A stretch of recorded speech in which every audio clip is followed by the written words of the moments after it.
Joining me now to analyze is Fernando Kutz. He's a former White House National Security Council official for both Presidents Obama and Trump, along with former Democratic Congressman from Ohio, Dennis Kucinich. Congressman, great to see you tonight. Now, you have long warned against this excessive military action abroad. Now, your reaction to the media, who seem to be pushing, in this case, for military action or maybe even war. Well, President Trump has done the right thing in pulling back from an attack on Iran. Such a war would not be in the U.S. interest. It would destroy our economy, double the price of oil, engulf the region, drag in Russia and China, destroy the Trump presidency. And that's all aside from endangering the U.S. So I'm glad that he has exercised this restraint, and it should be recognized and encouraged. Fernando, I heard a lot from liberals during the Iraq War about collateral damage. And I was someone who was all gung-ho for the Iraq War. And as time went on, I went there for just a week in 2006. And then years after, I came to think, oh, my gosh, what did we do and what did we get into? But Stephanie Ruhle on MSNBC today, a perpetual Trump critic, said this with Chuck Todd. I have to say I'm having an eerie. I was at the White House the day Dennis McDonough, the chief of staff of Barack Obama, took a long walk around the South Lawn and suddenly pulled back an operation that was ready to go. What you said right there was the president's worst nightmare. You said it was reminiscent of Barack Obama. Fernando, is this a fair comparison? I mean, Trump never spelled out any red line with Iran.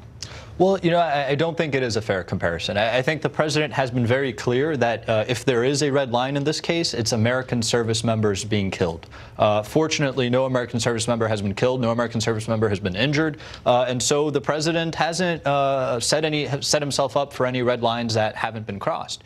I think what we're seeing, though, some of the president's advisors, particularly led by John Bolton, who have been pressing the president more and more in the direction of creating red lines that will inherently be Trump's crossed. his own man. I mean, Trump is not going to be pushed around, and I like John Bolton a lot. Everybody knows I like John Bolton. Sure. He's not going to be pushed around by Bolton or even the generals. I mean, he was elected president of the United States on a platform of principled realism in foreign policy. We can't do it all. We'll defend our interests, but we are not going to get mired back into another conflict in the Middle East that we drain our country of billions, even trillions of dollars. He's just not going to do that. And I was so pleased with how he reacted to this provocation. It was a provocation, no doubt about it. Now, there are some other things that are going on, too. And when we have Dennis, when we have Republicans, we had Adam Kinzinger on television, who's kind of a neoconservative. He was criticizing the president, but others as well. Let's watch.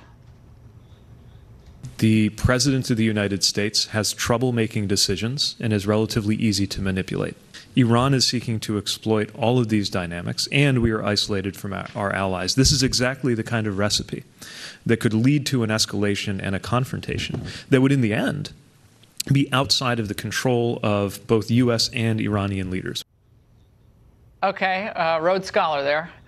So what's happened to the Democrat Party? I mean, France is saying tonight, Macron and Germany saying, well, let's continue to talk and de-escalate. Trump did de-escalate.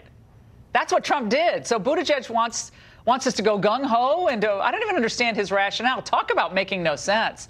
Congressman, what's happened to the Democrat Party? Now they're the big war hawks?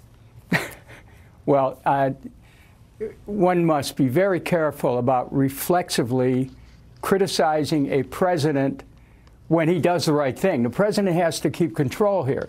He has to stop the Secretary of State and the National Security Advisor from actually being involved in ordering troop movements, naval and air assets, which set the stage for a war.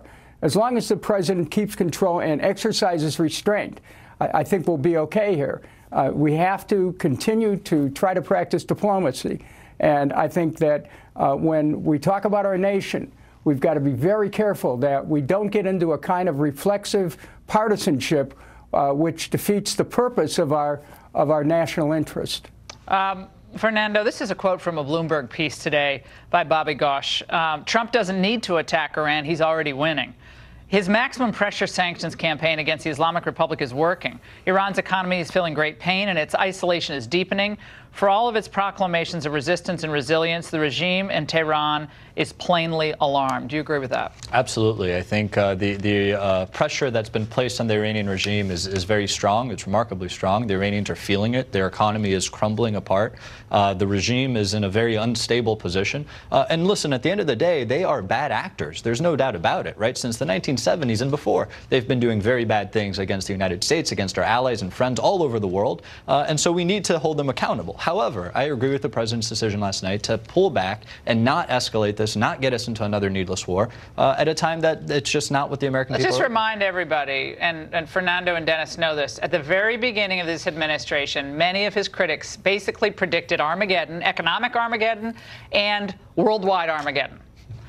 Economy is soaring, and we don't have worldwide Armageddon, okay? We're de-escalating a situation. We've got a lot of flashpoints around the world.